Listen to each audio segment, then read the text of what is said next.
jërë ngeen jëf mbokk yi ñuy bàyyi xel fii ci T3B nuyu neen leen bu baax a baax di rafetlu ànd bi ngeen di ànd ak ñun saa su ne di leen dalal jàmm ci seen beneen numéro agro silvo pastoral Makhtar Seye à la présentation. Le concept vous l'avez compris indi leen li gën a yees ci wàllum agriculture ak élevage alors tey ñu ñëw ci beneen thème pour parler de la colombophilie qui n'est rien d'autre l'art d'élever et de faire concourir les pigeons voyageurs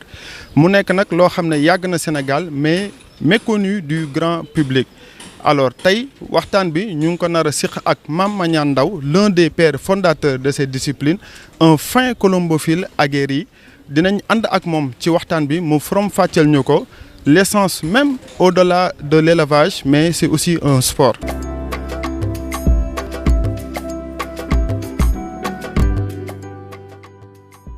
Chers amis internautes nuyu war nañ leen bu baax a baax ñi nga xam ne yéen a tàmb di wétalikoo seen chaîne T3B.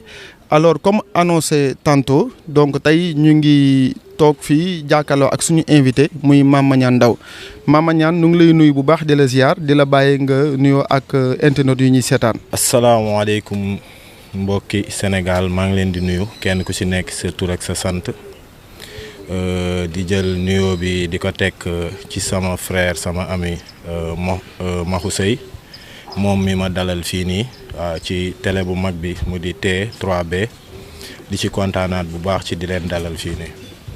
jërëjëf Mame Magnane Ndao alors tey dañuy ubbee suñu waxtaan ci wàllum colombophilie mais Sénégal dañu gis ne quand on parle de l'élevage de pigeons jamais duñ ko jël au sérieux mais ñu bëggoon nga expliquer ñu c'est quoi la colombophilie exactement maanaam sa création même au Sénégal idée bi fan la jógee. loolu dañ ci kontaan loolu ci di la ci tontu rawatina ci wàllum colombophilie ndax colombophilie dafa nekk benn art boo xamante ne c'est un peu méconnu fii nii ci Afrique rawatina ci Sénégal waaw mu doon nag loo xamante ne ça a été pratiqué depuis longtemps par les Européens et même je peux dire par l'Antiquité les Égyptiens boo xoolee ñu ngi doon def ay transfert ay messages par le biais des pigeons Beyrouth donc ça a évolué avec le temps muy dem di moderniser wu ba Belge yi nga xamante ne ñoom ñooy le premier fondateur du sport colombophilie en fait il est né là-bas ci loolu tamit muy dox di dox ba waliyaani fii ci Sénégal waaye depuis les années je peux dire 2008 lañ ko initié mu doonoon jamono boo xamante ne wax dëgg yàlla ça a été trop dur je peux dire li koy waral bokk na ci on n'était pas informé am na facteur yu bëri yoo xamante ne nii daal réunirul woon pour képp ku bëgg def colombophilie nga defee ko ni nga ko bëggee voilà mën naa ne daal ci début yi noonu la commencé en 2007 je peux dire diggante 2007 2008 lañ ko commencé am idée bi pour toog di ci waxtaan ñun mbokk éleveurs yi. mu doonoon ay peu de personnes yoo xamante ne en fait ils étaient un peu nu mu ko mën a waxee évoluer à leur époque ci nan parce que jamono jooju amul kenn koo xamante ne xalaat nga lu ne pigeon voyageur dañ koy jël di ko sànni muy ñëw mu doonoon défi bu rëy boo xamante ne en fait dañ ko doon relever pour xamal waxuma sax sénégalais yi mais mbokki éleveurs yi xamal leen lan mooy colombophilie loolu ça a été un défi boobu nag yàlla suturaal ñu depuis 2008 ba léegi ñu ngi ci te ñu ngi gis chaque année évolution bi parce que on peut suñu fàttalikoo ci 2008 ba ñuy commencé sànni ay 10 pigeons ou 15 pigeons je peux dire la ñu sànni woon léegi tey dem nañ bay sànni plus de 7000 ou 8000 pigeons kon donc ci diggante bi am na lu bëree bëri loo xam ne xew na ci xam naa du ñaax après dinañ ci gën a développer. jërëjëf Mame Magnane Ndao donc mu mel ni ci sa explication kon mën nañoo jàpp ne colombophilie élevage la mais aussi sport la maanaam pigeons yi dañuy def ay compétition ay courses de pigeons voyageurs mais laata loolu dañuy ñëw ñu gis nga am fi ay installation yu moderne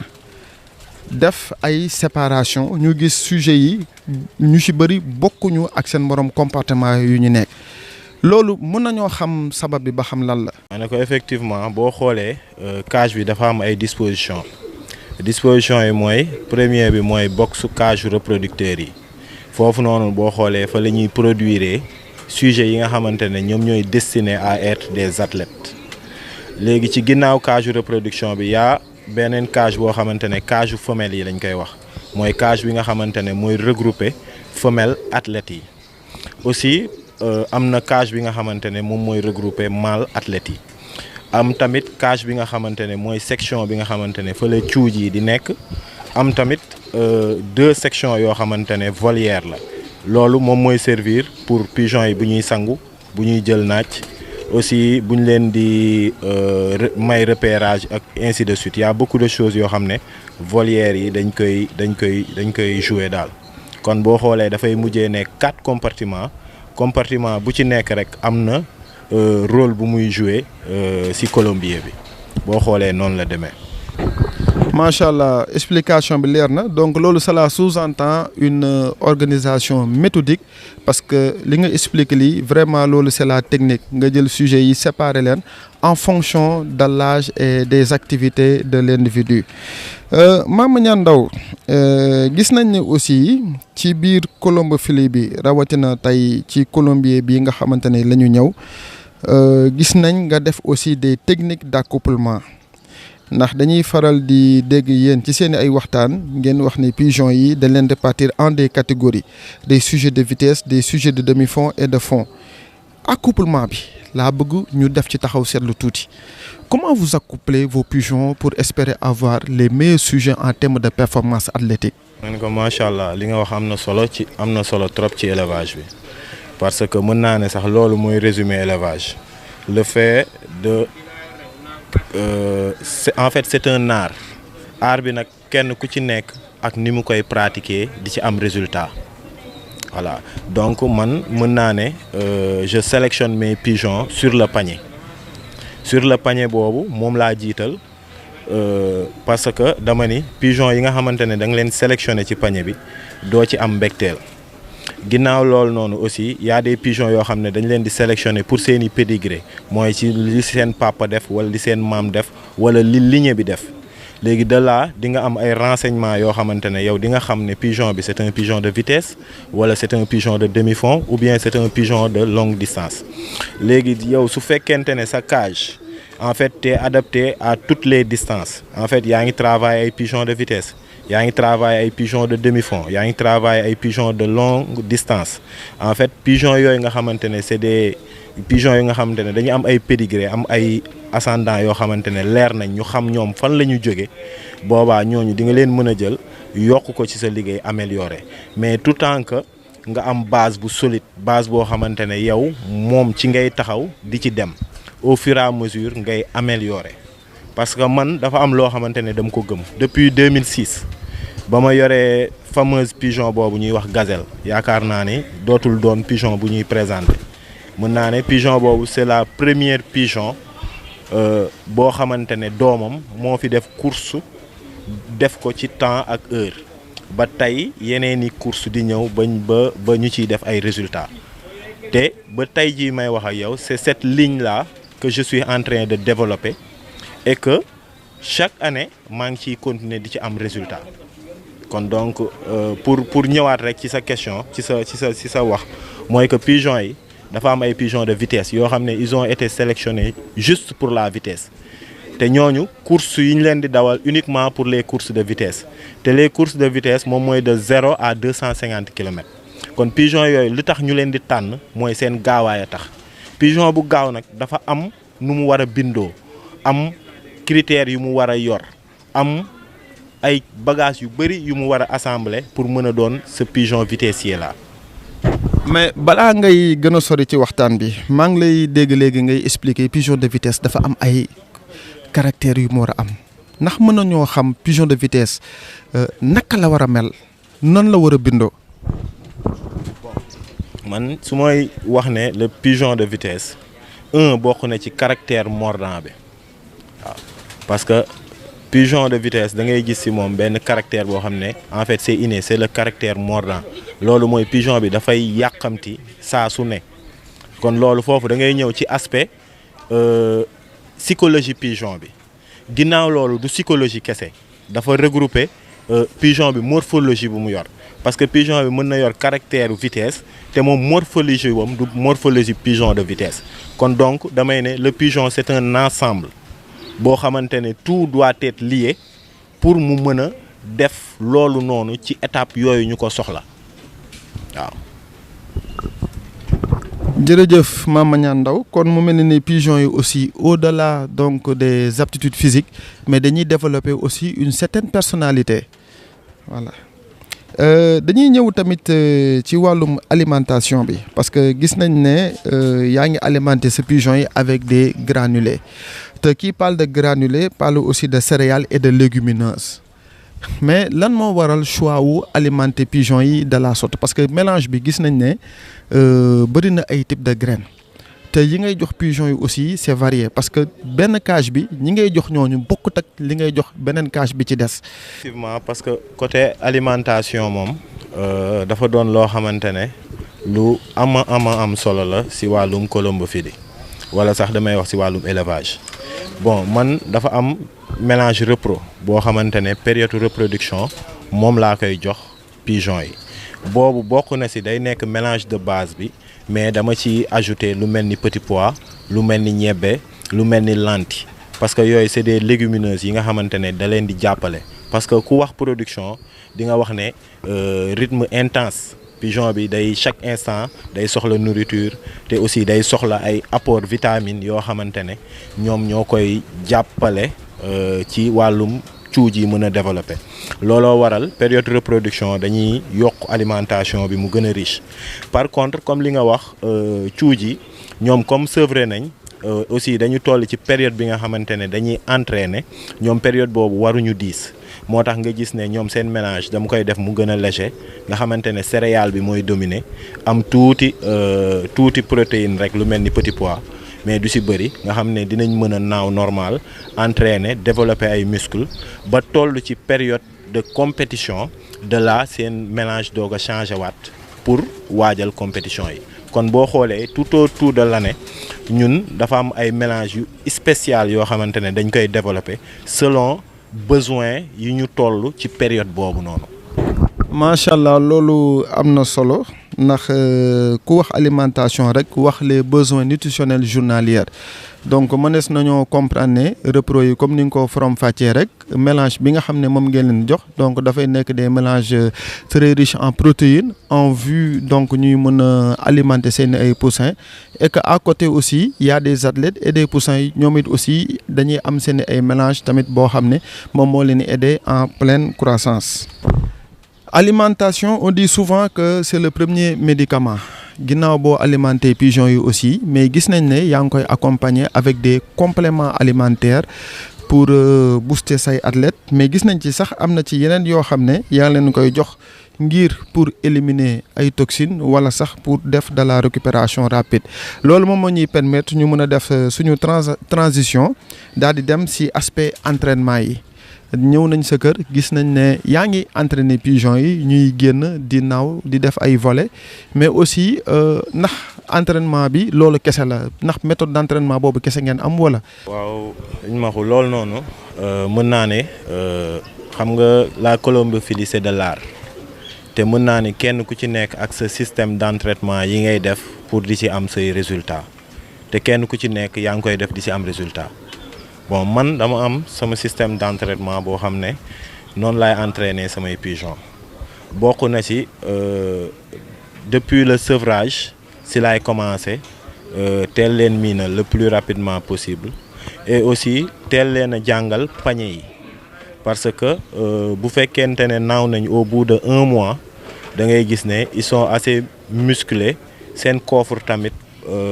normal na pour ñu mën a commencer def ay 2 kilomètres 5 kilomètres 10 kilomètres ainsi de suite su fekkente ne course yi entraînement yi mi ngi jaar yoon may continuer di allonger seeni distance mais au bout de 50 kilomètres après damay préférer ma téye leen su ma leen téye may leen temps pour ñu mën a muer vu que ay jeunes lañ te de mue bi dafay jouer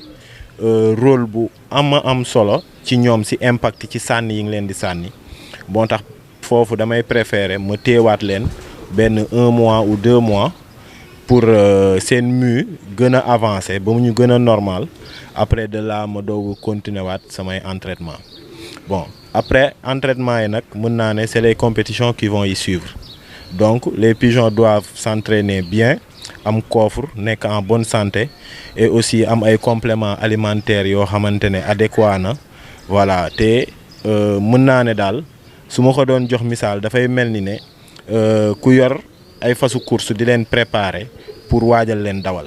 kon donc lépp lu nga xamante ne noonu la ñu war a jaarale pour préparer leen ñu am physique am condition am nekk ci bonne santé rek ñun dañ koy xool di ci dox pour mën a am des meilleurs résultats. gis nañ ne aussi ci sa colombier jot nga def des performances de compétition des résultats en tout cas macha allah bi ñu ñëwee on a vu la table garnie de diplômes de trophées mais aussi de médailles bi ñuy doog a ñëw aussi tamit yaa ngi ñuy wax ne am nga fi ay pigeons yoo xam ne ils ont vécu plus d'une dizaine d'années des pigeons voyageurs qui sont avec toi depuis 2008 donc disons 17 ans pour cette année bëggoon nañoo xam résultats yi naka nga ko dundee woon à cette époque ak tamit pigeons yi aussi bëgg nañ nga présenter ñu ko yi nga xamante ne ñoo la defal résultats yi mais tamit cette longévité extrême loolu tamit bëgg nañ ñu waxtaan ci ak yow ba xam ndax loolu pigeons yi ñooy dundee noonu wala ndax dafa nekk benn hygiène de vie sanitaire boo xam ne sa pigeon dañ ko am wala sa colombier. ma ne ko alhamdulilah loolu dama ciy sant yàlla rek xam ni élevage moom mooy loo xam ne boo ko joxee àkkam rek waaw moom mu delloo la ko bon ci wàllum résultat damay ne yàlla dafa ma baaxee ma nekkoon ci au début de la colombophilie fekkee les premières courses et même dire participer si les premières courses et je peux dire que pigeon boobu nga xamante ne participer woon na ci première course en ce moment là où je vous parle il a 17 ans et il est là avec moi en ce moment donc mën naa ne pigeon boobu tey jii archive la ci monde colombophilie pigeon boobu mënuma ko décrire parce que il a fait ses résultats parce que il faisait partie des premiers pigeons qui ont fait les distances ici au Sénégal il s'appelle Zik aussi il a fait champion Ziguinchor 2010 aussi doomam en 2012 il a fait 9e ci Kidira aussi 2 national Tamba kon donc aussi ay sëtam ci Kaolack ak fépp fu bëri ils ont fait des résultats yoo xamante ne c'est exceptionnel. Pigeon bii nii moom mooy Zik c'est un pigeon né de 2007-2008 il a à peu près 17 ans et aussi il est champion 2010 Ziguinchor et aussi il a donné beaucoup de champions kon donc mën naa ne pigeon bi bokk na ci pigeon yi nga xamante ne ci élevage du Sénégal il faisait partie des premiers pigeons yi nga xam ne ñoo doon pratiquer sport bi waaw si la 2008 2009 2010 après si laa ko yóbbu retraite yóbbu ko en reproduction aussi ba mu ko yóbboo reproduction dama si am satisfaction totale parce que ay doomam aussi jëlal nañ ma ay national defal nañ ma ay prix pour wan ni le pigeon en fait c'est le sang voilà bon c'est mon meilleur pigeon en ce moment c'est l'icône de ma cage c'est pour ça que j'ai voulu vous le présenter kon donc damay ne pigeon boobu c'est un pigeon boo xamante ne c'est à saluer icône la ci biir pigeon yi aussi am na pigeon bu mel ni gazelle ak max tey jii képp kuy def colombophilie fii ci Sénégal xam nga pigeon bu ñuy wax gazelle ça a été benn espagnol boo xamante ne nii mën naa ne ça a joué un tournant essentiel ci monde colombophile bi li tax ma wax loolu mooy doomam il a fait premier ci Saint-Louis te Saint-Louis yooyu on le tentait depuis des années réussir uñ ko woon mooy maanaam avant dañ doon jël suñu ay pigeons di leen yóbbu ay Saint-Louis di leen bàyyi mais pigeons yi dañ doon xaw a jël temps mooy en fait dañ doon fanaan ñu ñibbisi mais premier pigeon bi nga xamante ne réussir nañu sànni ko Saint-Louis mu ñibbisi dans la journée def ko en 2h30 c'était ce fameux pigeon là. mais Mame Magnane Ndao yow Saint-Louis nga wax de pigeon yi def ko 2 temps loolu moom doy na war di ah loolu moom sénégalais yi ñuy seetaan moom ba loolu du leen jaxal comment les pigeons en fait ils peuvent parcourir la distance de Dakar Saint-Louis en 2 heures de temps parce que loolu en fait c'est une grosse vitesse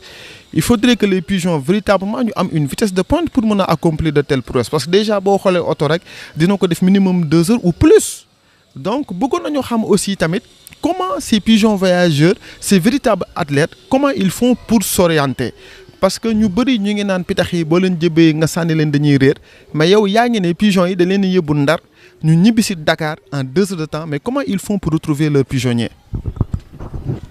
macha allah yaa ngi wax lu am solo te loolu en fait jaaxal na ñu bëri même tubaab yi ci boppam il n'arrive même pas à se prononcer à 100% ci pigeons yi ni ñuy def ba ñibbisi waaye bokk na ci li nga xamante ne xam nañ ko ci pigeon li muy utiliser pour mën a gis yoonam pour ñibbisi lenn bokk na ci soleil bi parce que dañuy repérer wu par rapport ak soleil bi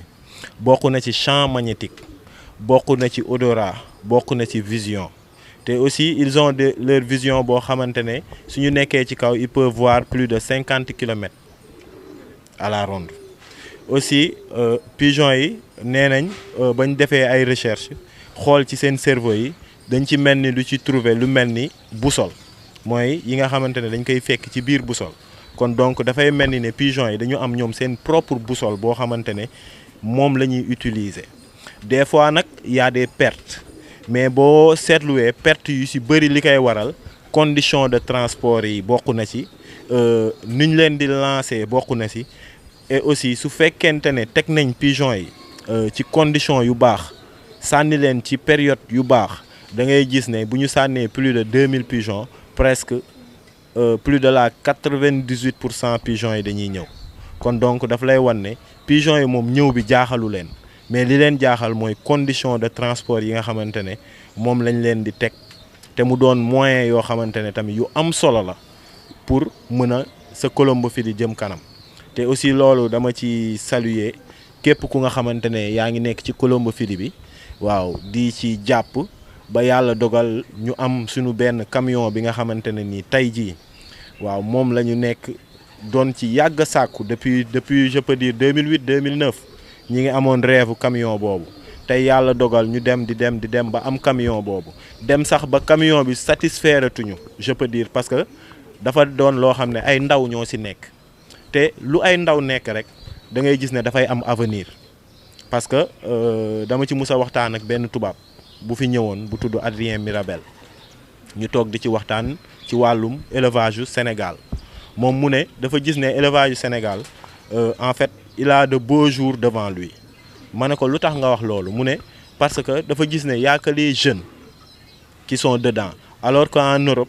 y a que les vieux qui ñoo ci nekk te lépp loo xamante ne ay mag ñoo ci nekk amul du am mujjantal mais lu nga xam ne xale moo ci nekk ba pare nekk ay jeunes florissants loolu da ngay xam ne am na avenir donc suñ ko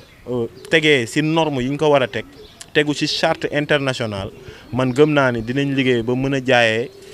pigeon à des prix yoo xamante ne en fait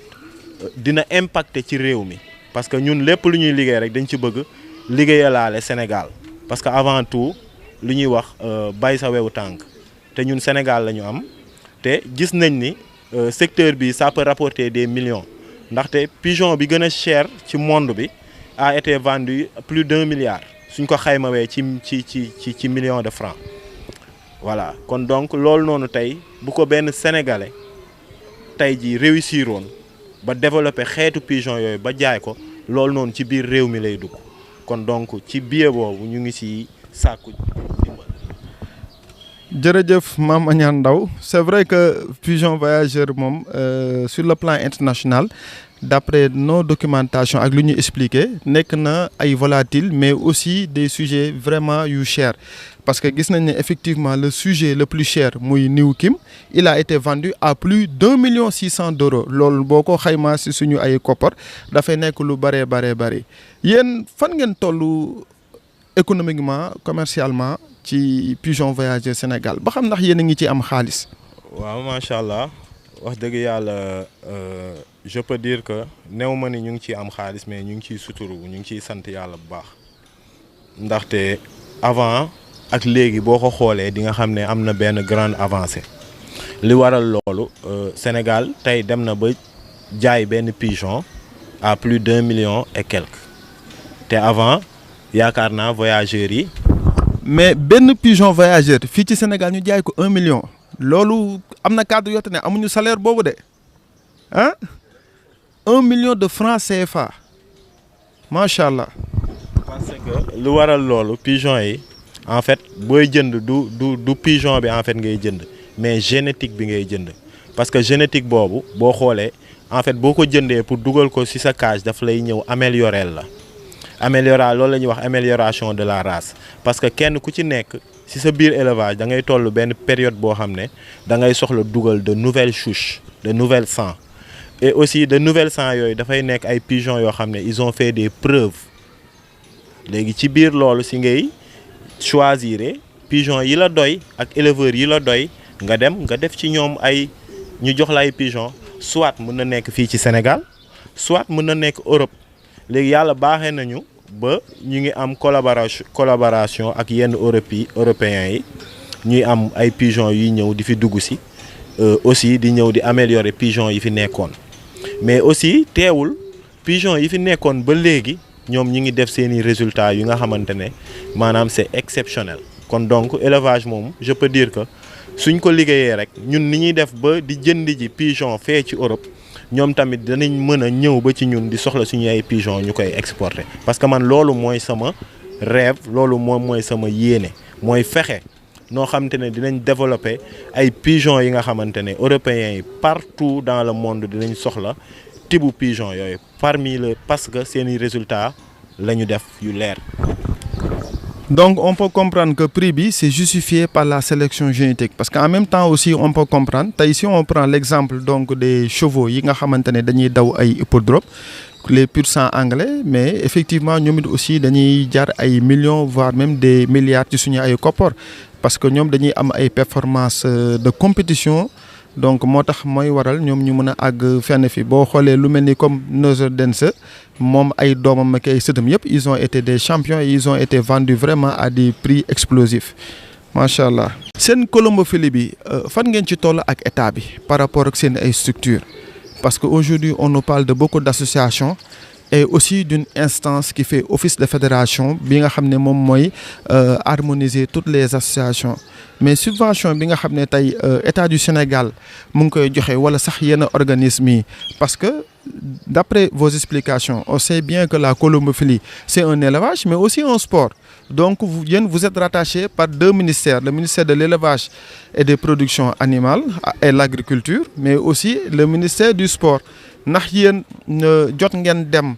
foofu waxtaan ak ñoom ndax ñoom ñu ngi leen di subventionner ñu ngi leen di accompagner ci seen ay projets d'élevage. Bon ci loolu noonu je peux dire que yàgg nañu di dox ci wàllu ministère yi di dem ci ay rencontres des chefs de l'État ba ci lu mel ni Kayel ba woon defoon fa ay lâcher pour promotionner pigeons yi et aussi pas mal de promesses mais depuis lors ba léegi mën naa ne dese nañoo gis suñu bopp ba léegi du subvention du ministère du sport du dara bon ci loolu nag ñu ngi ciy profito di ci lancer appel waaw gars yi suñ ñu ci mënee jàppale bu baax rawatina ñi nga xam ne ñoo nekk ci fédération bi jiite ñu te xam naa ni boobu ak léegi tamit ñu ngi ciy def ay jéego ñu ngi leen ciy ñaanal suñu borom taw féexal leen ba li nga xamante ne bëgg nañ ko sunu borom defal leen ci lu kawe njort yi mais boobu ak léegi moom man gisaguma loo xamante ne état bi jàppale nañu ko parce que ba ci camion bi nga xamante ne ñoo ko jënd ñun ñoo ko cotiser ci ay cotisation ay bague ay jaay ay pigeon vente en chair aussi am nañ fi don pigeon yi nga xamante ne dañ jóge woon lu mel ni Belgique ñu ñëw fii ñu jaayee ko plus de 6 millions mën naa ne ci yooyu la ñu dajale ba fexe ci am ci oto am ci liy transporter pigeon yi waaw mais ñu ngi sàkku daal ndimbal ci côté boobu bu baax. mais côté boobu aussi est-ce que jafe-jafe bi maanaam jugewul ci yéen maanaam est-ce que yéen a ngi faral di def comme ni ko état bi waxee ngeen di faral di présenter seen ay bilan et rapport d'activité annuel mais aussi seen ay associations est-ce que c'est des associations reconnues d'utilité publique. voilà yaa ngi wax tamit lu am solo parce que association yi je peux dire que y en a beaucoup et même je peux plus dénombrer ñaata lañu mais association yi nga xamante ne dañoo am papier ñu reconnaître leen mën naa ne ñooñu mën nañ leen a compter kon donc yu ci bëri dañoo nekk en instance de cours di xaar seeni papier pour mu génne et aussi comme xawma évolution bi à 100% te y a des personnes qui sont adaptées yoo xamante ne ñoom dañ leen a fal pour instant bi ñu yor wàllum loolu léegi moo tax gëm naa ni fii ak ci kanam tuuti gars yi dinañ fexe loolee ñu ci taxaw ba mën a dajale association yooyu ak seeni récépissé pour mën a dem dox yenn jéego yi daal mais teewul lépp lu nga xamante ne fédération bi moom mu ngi ko ci mën mu ngi ciy dox te ñun amateurs yi aussi ñu ngi leen ciy jàppale ci ñu nga xamante ne mën nañ ko quoi. loolu dafa nekk lu am solo parce que boo xoolee tey même ba ci opération tabaski bi mais da ngay gis état du Sénégal dafay faral di subventionner repas bi nga xam ne moom la ñuy distribuer ak di ko jaay pour la période de tabaski nga xamante ne les prix sont revus carrément à la baisse. alors ci biir loolu aussi tamit ñu bëggoon na waxtaanee liy jëm ci wàllum élevage pigeon de chair parce que tey boo xoolee Sénégal y a beaucoup de maladies cardiovasculaires. yenn yi boo xoolee viande bu gras wala viande rouge moo ko indi alors que tout le monde on sait que ne viande blanche dafa nekk lu baax pour la santé mais est-ce que yéen a ngi produire des pigeons de chair di am projet yooyu ci ay tool pour proposer ko Sénégalais pour ñu commencer léegi di tàmm di consommer la viande blanche mais la viande de pigeon voyageur notamment. ah ok parce que je peux dire que loolu bon. bokk na ci samay projet si je peux dire maanaam produire des pigeons de chair mais je peux dire que les pigeons de chair il y a des pigeons destinés pour la chair et aussi que il y a des races destinées aussi pour la chair donc je prévois en avoir pour mën a développer ay pigeons de chair après di ko mën di écouler comme ni nga ko waxee ndax pigeon viande am dafa doon viande bu am solo quoi qu'on puisse dire. et aussi dëkk moom pour mu dox c'est l'élevage mooy maanaam la production de viande la production de lait bay bi ñoom ñoo ànd kon donc kenn ku ci nekk bu fekkente ne fexe nga di produire ñii di produire viande blanche ñii nii di bay ñii nii di sàmm boo xoolee réew moomu day jëm kanam kon donc ñun aussi bien vrai que ñu ngi yëngatu ci pigeon voyageurs yi mais aussi ñu ngi yëngatu ci yeneen i aspect ci élevage waaw ba tax na loolu tamit bokk na filière boo xam ne bëgg nañ jëmmi jamono exploiter ko quoi pour mën a di jàpp ci production de viande fii nii ci Sénégal. ndax mën nañoo xam tey ci Sénégal seen colombophile bi est-ce que am ngeen ay pigeons de l'armée maanaam colombophile yoo xamante ne ñu ngi nekk en relation avec l'État du Sénégal. Parce qu'on sait que chaque année, par exemple pour un pays comme la France, le 14 juillet muy seen fête nationale dañuy def ce qu'on appelle un défilé aérien dañuy dem vers le nord comme lu mel ni ay Nord-Pas-de-Calais ou bien yeneen ville comme Amiens mais dañuy def des lâchers de pigeons voyageurs def ce qu'on appelle un défilé aérien alors yéen Sénégal fii fan ngeen toll par rapport ak lu ni mel. macha allah li nga wax am na solo te loolu dafa nekk perspective boo xam ne. lu am solo la parce que si samay renseignements d'après sama connaissance pigeon voyageurs yi bokk na ci li tax armée téye ko woon fii ci en Europe parce que ils se disent que il peut y avoir au cas où je peux dire parce que avant on utilisait les pigeons voyageurs pour les données maanaam di jokkalante di yónnente ay messages en fait li tax ñu garder ko bokk na ci pour mën a au cas où parce que tubaab moom toujours moom en fait dafay prévoir loo xamante ne mara détail kenn ñaanu ko mais pigeons yi ils peuvent servir toujours à transporter des messages au cas où internet am problème wala au cas où serveurs yi doxuñu donc pigeon yooyu dinañ mën a rempliraat rôle yooyu nga xamante ne ñu ngi ko doon remplir jamono yi njëkk ya. te aussi il fait des défilés aériens comme ni nga ko waxee ci jour lu mel ni suñu défilé loolu war na mën a nekk parce que pigeon yi yóbbu nañ leen Kayel ci au niveau de Kayel ci journée comment dirais-je nationale de l'élevage defoon fa lâcher mu doonoon lâcher bu réussite ñëpp gis ko kontaan si kon donc pigeon yi tamit war nañ mën a am seen wàll foofu noonu ci lu mel ni 4 avril ñu def ci ay lâcher yu grandiose yuy wane paix wane jàmm wane ànd wane bokk parce que pigeon avant tout c'est la signam c'est la paix kon donc loolu day gën a wane ne rek Sénégal mi ngi ci jàmm mi ngi ci paix te loolu moom bokk na ci perspective yi te j'espère que fédération bi bàyyi nañ ko xel te dinañ ci jéem a waxtaan ak suñu mbokk waa armée bi te y a même les soldats qui sont des colombophiles parce que la colombophilie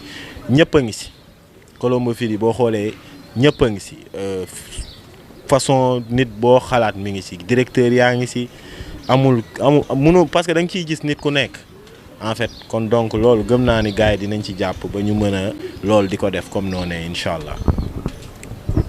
gars yi dinañ ci jàpp ba ñu ngi koy defee comme noonu donc Mama Niane Ndao on est arrivé au terme de cette émission. ñu ngi lay remercier bu baax ci waxtaan bi ci cours magistral bi ñu defal par rapport à la colombophilie mu nekk une découverte parce que sénégalais yi ñu bëri xamuñu woon discipline bi ak activité bi ne am na Sénégal